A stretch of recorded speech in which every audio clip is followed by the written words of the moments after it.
Caleb Rowan was mopping the 42nd floor when CEO Sloan Carrington walked past, glanced at his faded uniform, and called him a broke single father who cleaned floors for a living. Caleb said nothing. He picked up the folder she had dropped, handed it back, and warned her that the company was about to lose control of a system worth billions. Sloan had security walk him out before sunrise. The next morning, Caleb entered the emergency board meeting. 20 executives rose in silence, and the chairman's voice broke as he addressed him by a title no one had spoken in that building in over a decade. Stay until the end to find out whether Caleb takes back the company, or gives Sloan the chance to make things right. The Carrington Meridian Tower rose 50 floors above Chicago, its upper levels settling into the quiet that comes after 11 at night, when the day shift is gone and the remaining work is either urgent or invisible. Caleb Rowan fell into the second category, moving the 42nd floor with the methodical patience he had brought to every third shift for 3 years, the mop sweeping long arcs across polished marble, while 4 analysts in the conference annex stayed bent over their laptops and had long since stopped registering his presence. He was 43 years old, broad-shouldered, and wore a gray custodial uniform laundered often enough that the company logo above his breast pocket had faded to a pale outline. His badge identified him as a maintenance technician, third shift, the only version of himself that Carrington Meridian's records officially contained, and he had spent 3 years giving no one a reason to look further. The executives who passed him in the corridor most often did not meet his eyes, not from hostility but from the practiced habit of looking past the people who keep a building running without announcing themselves. Caleb preferred these hours. The stretch between midnight and 5 was the only time he could think without interruption, and he had been thinking about the same problem for 11 years. Through the tall glass wall of the main conference room, the technical team had been at their troubleshooting session long enough that empty paper cups had collected along the side table, the lead engineer pacing in front of a large display covered in diagnostics while the others sat with crossed arms and carefully neutral expressions. 3 error codes blinked in the upper right corner of the primary screen, persistent, cycling, pulling the team's attention back every few minutes like a phrase in a language they almost understood. Caleb caught all 3 codes in the seconds he passed the glass, recognized them without pausing, and continued along the hallway without any change in his pace or expression. He had not learned those codes from a reference guide. He had written the conditional logic that generated them 11 years earlier, on a whiteboard in a rented office 2 miles south of where he was now standing, back when Atlas Core existed only as technical diagrams and the shared conviction of 2 people who believed they were building something that would last. CFO Damian Voss was speaking from the head of the conference table in the low, measured tone he used whenever he needed smart people to stop thinking independently. The anomalies, Damian explained, were consistent with an update deployment that had triggered a minor incompatibility flag. Nothing structural, nothing a standard rollback couldn't resolve before business opened the following morning, and he delivered this with the finality of a man not just describing a situation, but ending the discussion around it. Several engineers visibly relaxed at that, accepting the reassurance the way people accept what they were hoping to hear, and Caleb watched them through the glass without sharing their relief. What the codes actually described was not a software conflict. They described a deliberate staged authorization sequence advancing in precise increments across multiple system layers, each step designed to read as routine background noise, while it transferred administrative control of the entire Atlas Core network to an external host. Someone had been running that sequence patiently across several weeks, waiting for no one to notice. Caleb stopped at the far end of the corridor, drew a small notepad from his back pocket, and copied the 3 timestamps onto the blank side of his work checklist in unhurried handwriting. He folded the paper once and slid it into his breast pocket. Damien's voice carried through the glass behind him, still smooth, predicting that all readings would return to normal by 9 the following morning. And Caleb recognized in that specific prediction the certainty of someone who already knew the schedule because they had personally set it. He took the service elevator down, drove home in his old truck, and sat behind the wheel for a moment in the parking structure before going inside. His daughter June called while he was still in the car, 15 years old, keeping later hours than most of her classmates, and asked him about a chemistry problem. He answered it while stopped at a traffic light. She confirmed it against her textbook, and then she told him she had never quite believed that a man who solved that kind of problem from memory was also just someone who mopped floors. Caleb told her the mop was how the schedule had worked out, and June said she had never entirely believed that either. He was back before 6 the following morning, well ahead of his shift. A dark blue folder lay beside the chair outside the CEO's office, dropped rather than placed, its pages fanned across the tile the way things fall when someone leaves in a hurry. He gathered the pages and scanned them quickly, absorbing enough in the first 2 minutes to understand what he was holding: a contingency framework for selling off the subsidiary network if Atlas Core continued to destabilize. The document had been drafted on the assumption that the instability would continue, which meant the person who drafted it had direct knowledge that it would. Caleb stood in the corridor with the pages in his hands and recognized what he was looking at. Not an accident, not a chain of unlikely failures, but a performance running precisely on its own schedule. He tucked the pages back into the folder and set it on the chair, exactly where he had found it. Sloane Carrington arrived at the 42nd floor before her executive assistant, moving through the corridor with the tight, deliberate stride of someone who had not slept and was not going to let anyone see it. She stopped when she saw Caleb outside her office door, holding the dark blue folder flat in both hands. Damien had warned her the previous evening that someone from the building's maintenance staff had been seen in restricted sections outside their authorized work zones. Someone with a prior compensation grievance against the company, who might, Damien had said carefully, be looking for leverage in a moment of institutional vulnerability. She had not thought much of it then, but she was thinking of it now. Caleb held the folder toward her and said she had left it in the corridor. Sloane took it without particular gratitude and told him to explain his presence at this hour. He told her plainly, without preamble, that Atlas Core was not experiencing a software conflict. It was being actively redirected by a staged authorization sequence, and whoever was managing it intended to complete the transfer of system control before the board meeting. He named the 3 error codes by designation, described what each one signified in the original permissions architecture, and was specific about the mechanism, the timeline, and what would happen at 9 o'clock if the sequence ran to completion. Sloane listened without interrupting.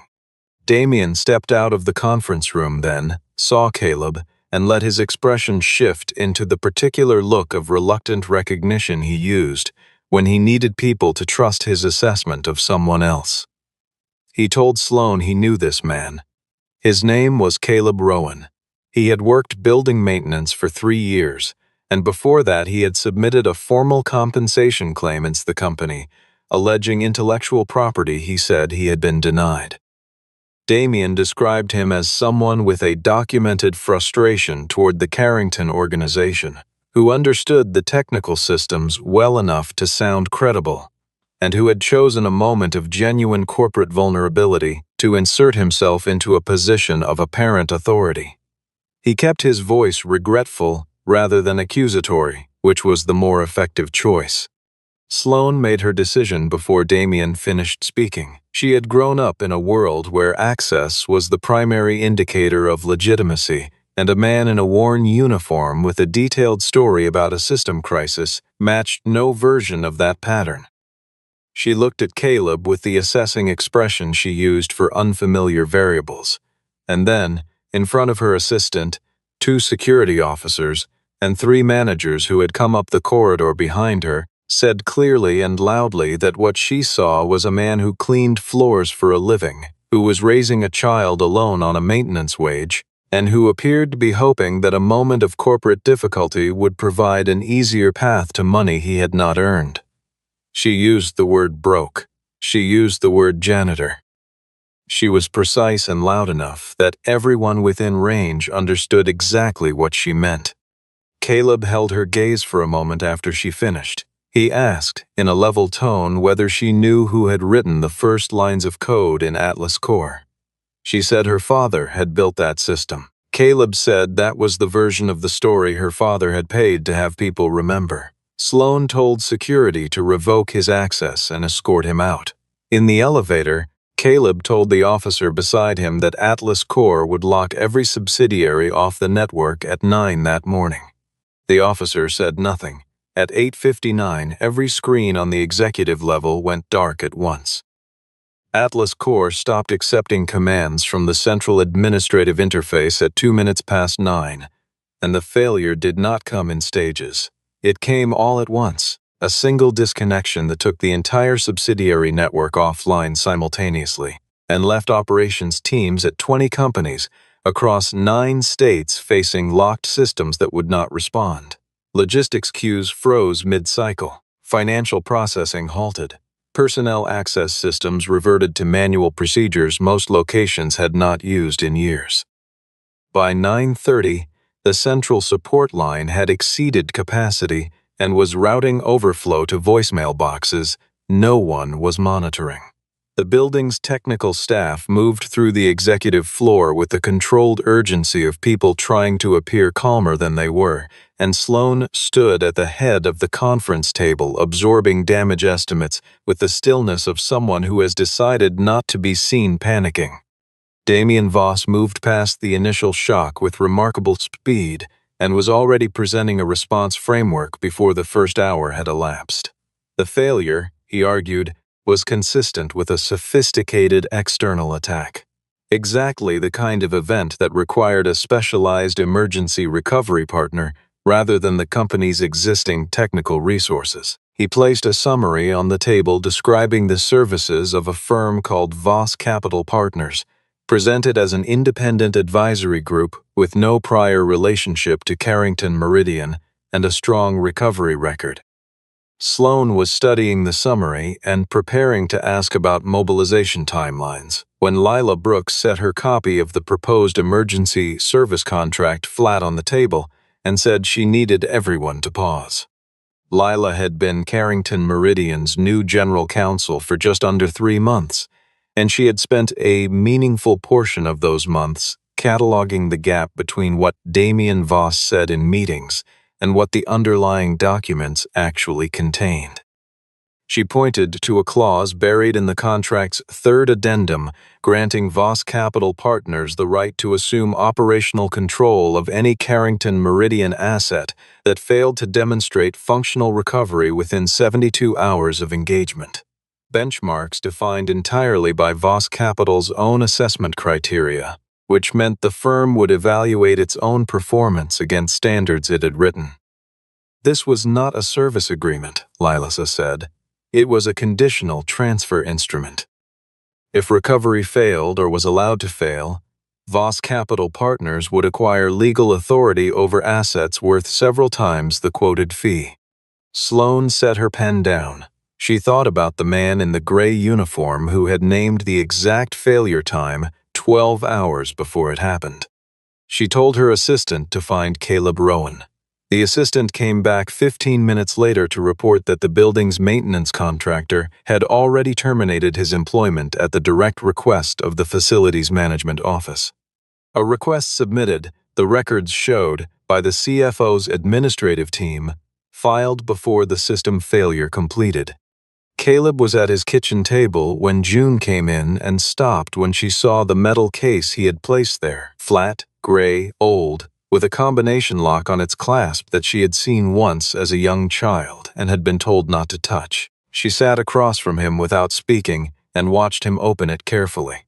Inside were rolled technical drawings, photographs of a group of people in front of a whiteboard covered in system diagrams, and a laminated identification badge. Caleb Rowan, Chief Systems Architect, co-founder. June looked at the badge for a long moment. She asked why he had never shown her any of it. Caleb said he had believed that staying quiet would protect them from further damage, that accepting the terms you are given costs less than fighting a battle you cannot afford to lose. June said quietly that the quiet had not protected them. It had protected the people who took his work and let them keep taking it. The system back at the tower broadcast its final automated alert at that moment. Central Administrative Authority would transfer permanently in 6 hours unless a verified override was entered by an authorized party. Thomas Whitaker read it from his office on the 40th floor, set his glasses on his desk, and called Sloan directly to tell her she needed to find Caleb Rowan before the board assembled. Sloan found Thomas Whitaker in his office with the door closed, and a folder open on his desk that he had clearly been studying for some time. He was 64 years old, had served on the board since the company's 3rd year of operation, and had the manner of a man who has been waiting a long time for a particular conversation to become unavoidable. Sloan asked him why. If Caleb Rowan truly knew something useful, the man had spent 3 years cleaning the floors of a building he had supposedly helped build. Thomas closed the folder, put his hands flat on the desk, and told her it was time she understood something about how her father's company had actually come to exist. The founding arrangement had been simple. Everett Carrington brought capital and client access, while Caleb Rowan designed and built the technical foundation that gave the company something worth investing in. Atlas Core was Caleb's work from its first architecture diagram to its final compiled version, and the early operations team, many of whom now ran subsidiary companies across 9 states, had been hired, trained, and developed almost entirely by Caleb during the company's first 4 years. When his wife became seriously ill, Caleb transferred his operational authority temporarily to Everett so he could focus on her care. Damian Voss had used that transfer, with Everett's eventual knowledge and consent, to prepare a restructured ownership document that reclassified Caleb's equity as a consulting arrangement already terminated by mutual agreement. A reclassification that had no valid legal basis and that everyone involved understood was not what it claimed to be. Everett had signed anyway because Atlas Core had exceeded every projection, and the institutional investors he was courting responded better to a sole founder than to a partnership. Thomas said he had objected, had threatened to go further, and had ultimately done nothing. Because Everett Carrington, at the height of his influence, was not a man many people chose to confront for the sake of an absent colleague. He said this was the thing he was most ashamed of, and that he had carried it for 11 years. Sloan went to the company's physical archive on the 38th floor and pulled the oldest materials she could find. In a drawer of framed photographs from the founding period, she found one that had been slightly altered. The left margin lighter than the surrounding image, a visible line where something had been carefully cut away, and the person who had stood beside Everett in the original had been removed entirely. Lila produced the document that made the case undeniable, a set of legacy tax filings from the company's earliest years showing the Rowan family trust as the holder of 26% of the founding equity, with no corresponding transfer document in the current record system showing those shares had legally changed hands. Sloan drove to Caleb's apartment that evening without a security detail or an assistant, and she had to ring the buzzer 3 times before he answered. When she asked him to come back and help stabilize Atlas Core, he asked whether she was looking for the company's co-founder or for a maintenance technician who happened to know a useful sequence of commands. She could not answer. He said he would attend the board meeting on one condition: that she let him enter through the front doors of the building, in the uniform he was wearing, without escort or explanation. Sloan looked at the faded gray uniform and understood, fully and without ambiguity, that he intended to walk into that room as exactly what he was, and that her acceptance of this condition was the beginning of what he needed from her. The emergency board meeting began at 8 in the morning with 22 people present. The independent chairman, 20 subsidiary chief executives who had traveled through the night, Sloan at the head of the table, Lila along the near wall, and Damien 2 seats to Sloan's right, already speaking when the last person sat down. He was presenting a revised version of the Voss Capital Partners proposal, reframed as the only viable path to restoration within the regulatory window, and he spoke with the practiced fluency of someone who has rehearsed an argument until it feels inevitable. Several subsidiary executives leaned forward, following his figures with the focused attention of people who have traveled a long way and want the situation resolved. The door at the far end of the room opened. Caleb Rowan walked in wearing the same gray custodial uniform he had been wearing when Sloan humiliated him 2 days before. The same faded logo, the same worn cuffs, the same badge clipped to the breast pocket where the company name had almost entirely disappeared. He carried a flat folder and a laptop bag over one shoulder, and he walked to the near end of the conference table and stopped without preamble. One executive appeared to suppress a reaction, apparently assuming someone had sent for a technician to address a screen issue. A few others exchanged the brief, questioning looks of people waiting for someone to explain what was happening. Thomas Whitaker pushed his chair back and stood. The sound of the chair was small in that room, but it shifted something. The woman across from Thomas looked from him to Caleb and stood. The man beside her rose without looking at either of them, as though the decision had already formed and this was only its execution. And around both sides of the long table, one by one and then in clusters, every one of the 20 subsidiary executives rose until they were all standing in silence, looking at Caleb Rowan in his gray uniform. The room went very still. A woman named Patricia Holloway, who led the company's largest logistics subsidiary out of Indianapolis, was the first to speak. She said Caleb had given her the position that started her career when no other organization in the industry would speak with her. A man named Gerald Oakes said Caleb had spent 3 consecutive nights in his data center during a crisis that would otherwise have shut his division down, diagnosing a problem no one else could locate. A third executive said simply that every piece of infrastructure his company operated on had been designed by the man standing at the end of the table, and he wanted the board to understand that fact before any motion was made. Thomas addressed Caleb directly, his voice deliberate, and called him the actual co-founder of Carrington Meridian.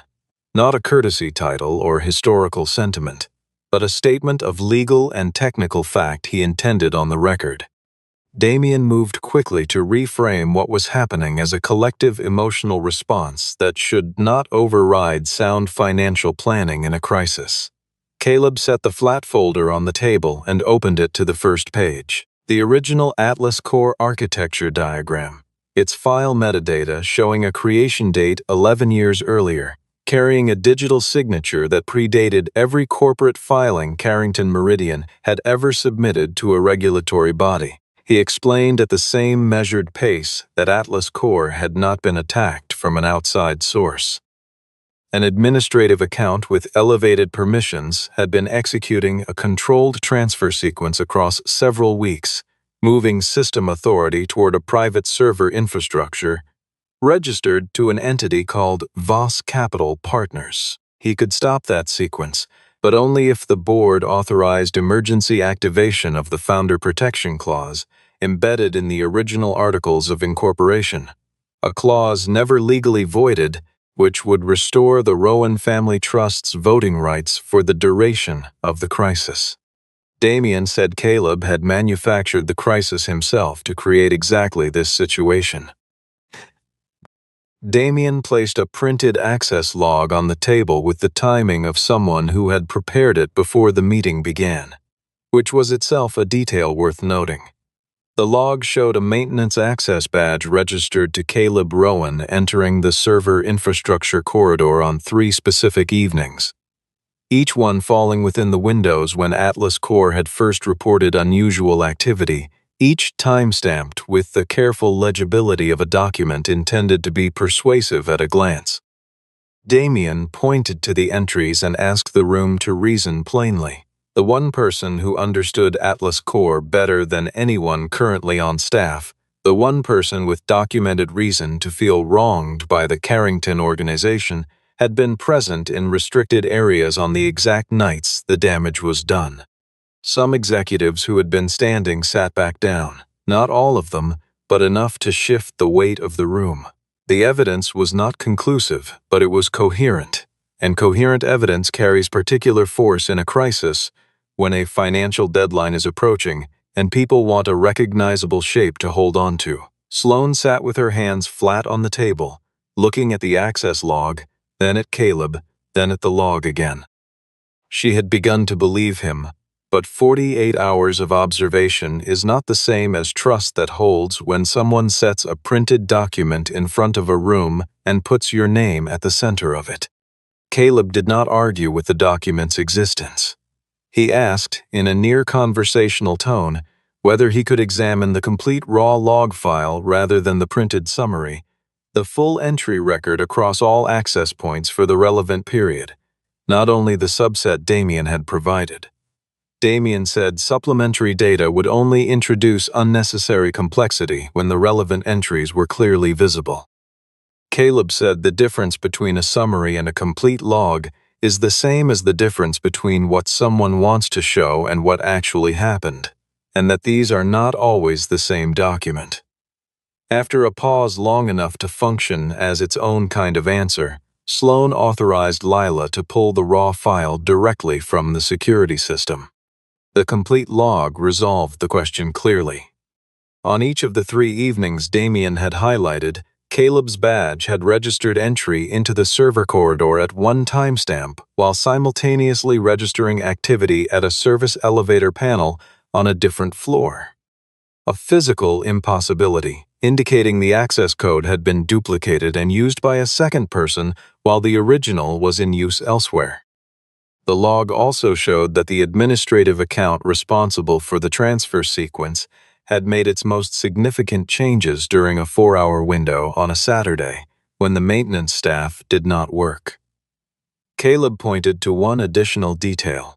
Whoever had been executing the sequence did not fully understand the original permissions architecture and had triggered a dormant failsafe layer embedded in the early Atlas Core code, a layer he had built specifically to detect unauthorized administrative access, which had been silently logging every action taken against it for the past 3 weeks. Sloane authorized temporary system access for Caleb over Damien's sustained objection. Caleb and the technical team moved to a workstation in the corner of the conference room and began recovery while Sloane remained and watched. She stood behind them for nearly 2 hours, observing a man she had publicly called a broke janitor resolve in a single working session what the company's full technical staff had been unable to address for days. Midway through the second hour, Caleb found a file directory labeled with the date his wife had died, a folder inside the administrative archive that had no legitimate reason to exist, containing what appeared to be a stored audio recording. Before he could transfer the file, the lights in the data center wing cut out completely. The emergency power system engaged within 30 seconds, bringing the data center back to a reduced operational state, enough to preserve active memory, but not enough to recover the file Caleb had located before the shutdown. Lila was at the conference room door before the backup lights had fully stabilized, and reported that Damien Voss had left the building through the parking structure exit 6 minutes before the power cut, and that in the final minutes before his departure, he had used his CFO authorization level to transfer a substantial portion of the company's operating reserves across a series of intermediate accounts, each registered to a shell entity with no discoverable ownership history. The sequence had been designed to clear 3 transfers before any internal compliance flag could initiate a review. Caleb looked at the situation with the clarity of someone who understands the thing they built. He could pursue the financial trail, which would require access to records Damien had already begun to obscure, or he could continue Atlas Core recovery, which still needed significant work before the deadline that would activate the Voss Capital Asset Control Clause. He could not accomplish both simultaneously, and he was the only person in the building capable of either one. He told Sloan this directly, without making the choice for her. Sloan said she and Lila would handle the financial investigation and asked him to stay on the system. She did not tell him, she asked and waited for his answer, and it was the first time since they had met that she had asked him for something rather than issued it.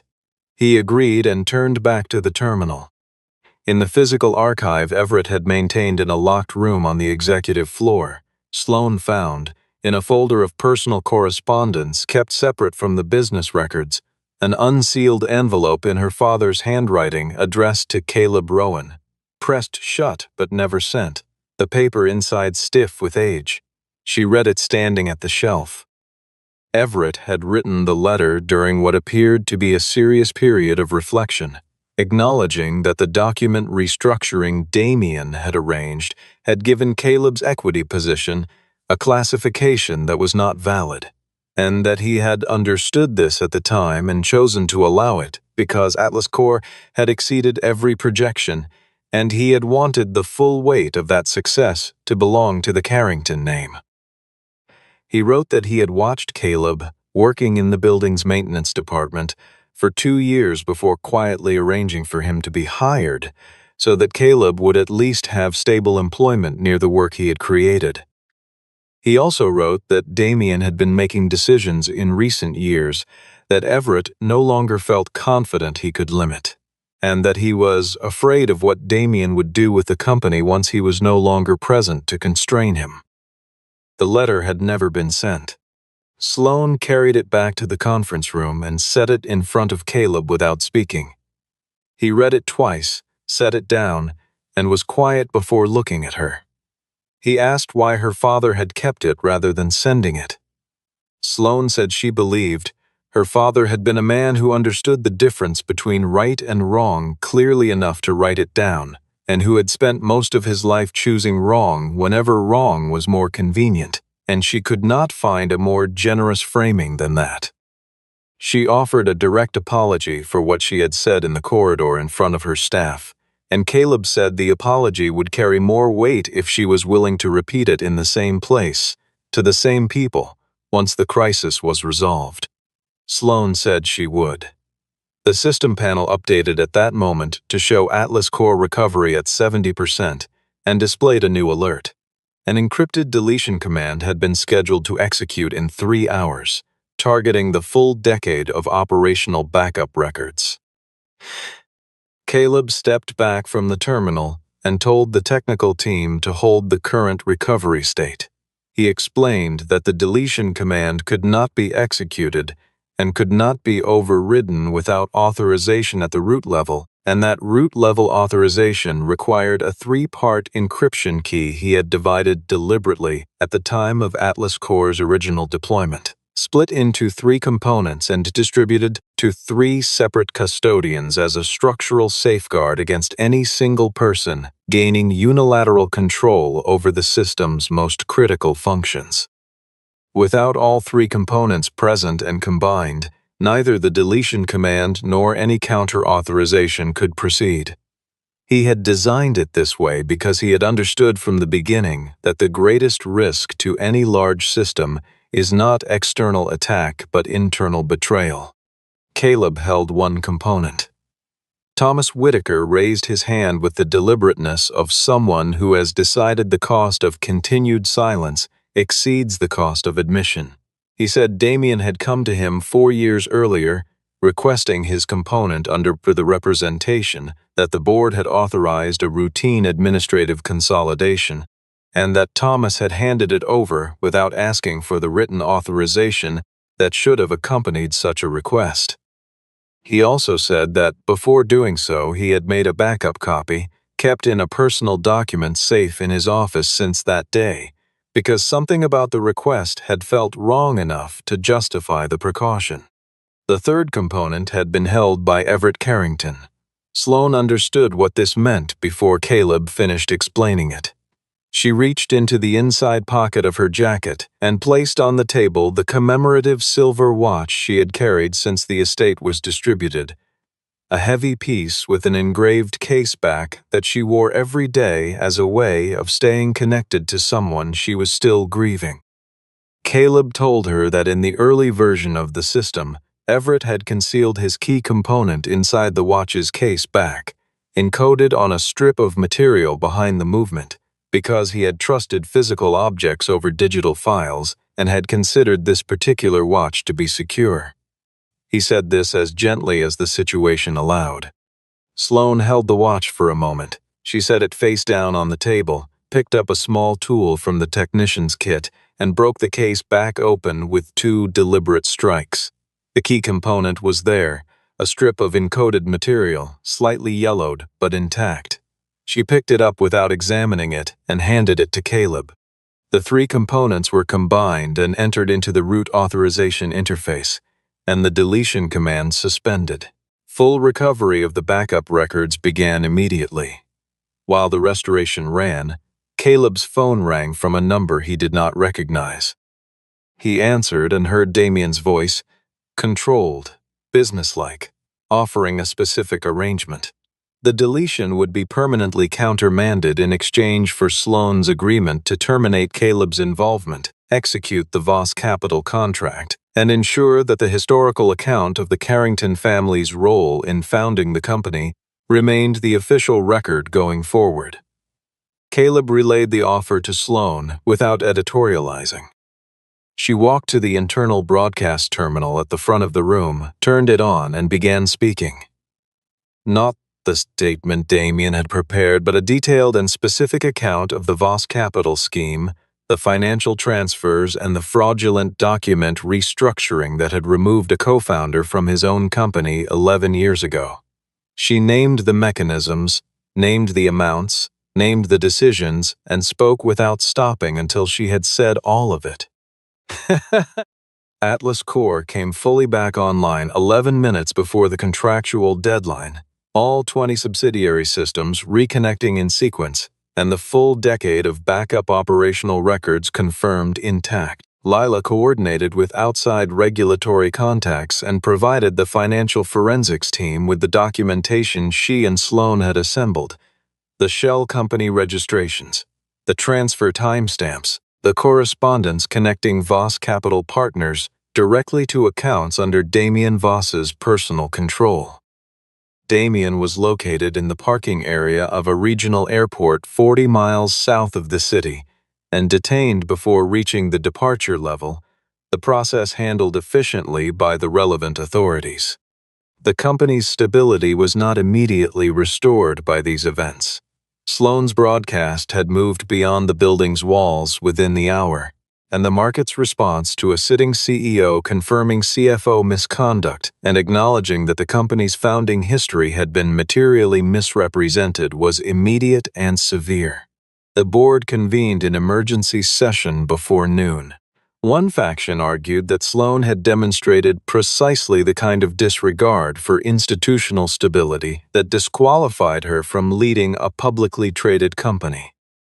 The opposing faction argued she had prevented a fraudulent takeover that would have cost shareholders vastly more than the current price decline.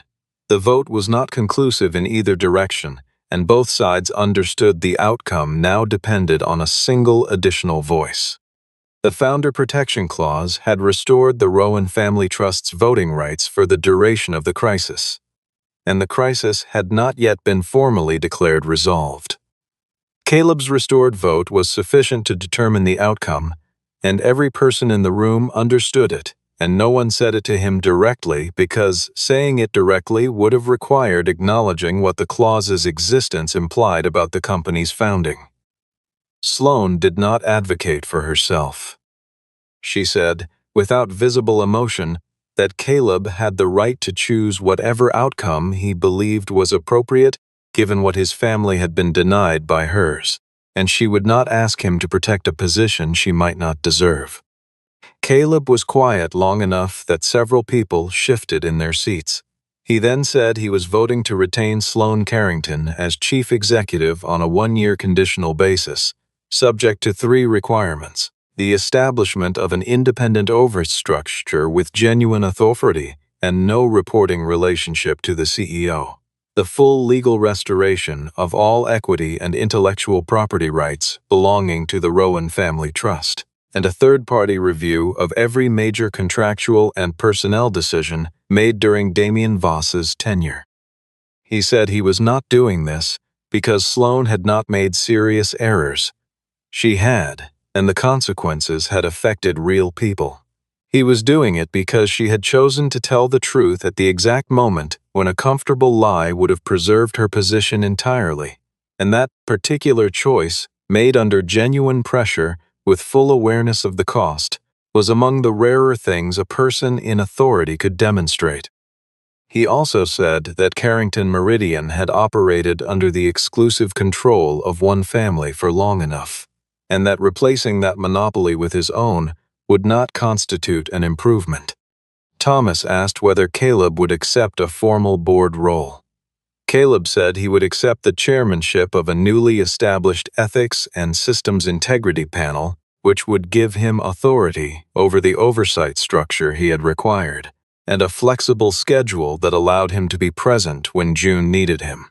He gathered the folder of original blueprints, picked up his bag, and left through the service corridor connecting to the north stairwell, the same route he had used on every shift for 3 years.